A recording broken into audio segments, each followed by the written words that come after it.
अंधेरे जंगल के भीतर बसा एक दूर दराज का भूला बिसरा गांव। गांव वालों ने एक डरावनी कहानी के बारे में फुसफुसाया। उन्होंने एक दुष्ट आत्मा के बारे में बात की जो जंगल में घूमती थी। उसकी भूतिया उपस्थिति उनके जीवन पर एक भयानक छाया डाल रही थी।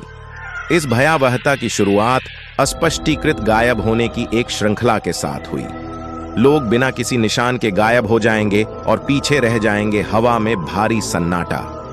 रात के अंधेरे में भयानक आवाजों के साथ अफवाहें फैल गईं, जैसे पेड़ों से मातमी चीखें गूंज रही हैं। एक तूफानी शाम सारा नाम की एक बहादुर आत्मा सच्चाई को उजागर करने के लिए दृढ़ संकल्प के साथ जंगल में गई। केवल एक टिमटिमाती लालटेन के साथ वह जंगल में गहराई तक भटकती रही। हवा तेज चल रही थी और पेड़ उसकी ओर बढ़ते दिख रहे थे। अचानक सारा की नजर एक पुराने खस्ता हाल केबिन पर पड़ी।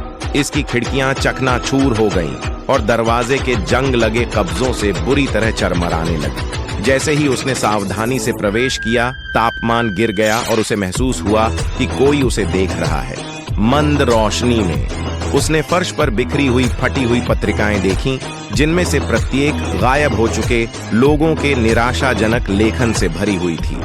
उन्होंने एक प्रतिशोधी भावना, एक खोई हुई आत्मा के बारे में बात की जो एक प्राचीन गलती का प्रतिशोध चाह रही थी। सारा को एहसास हुआ कि उसने अतीत में एक ग्रामीण के साथ हुए अन्याय और उनके द्वारा दिए गए अभिशाप की दुखद कहानी को उजागर किया है।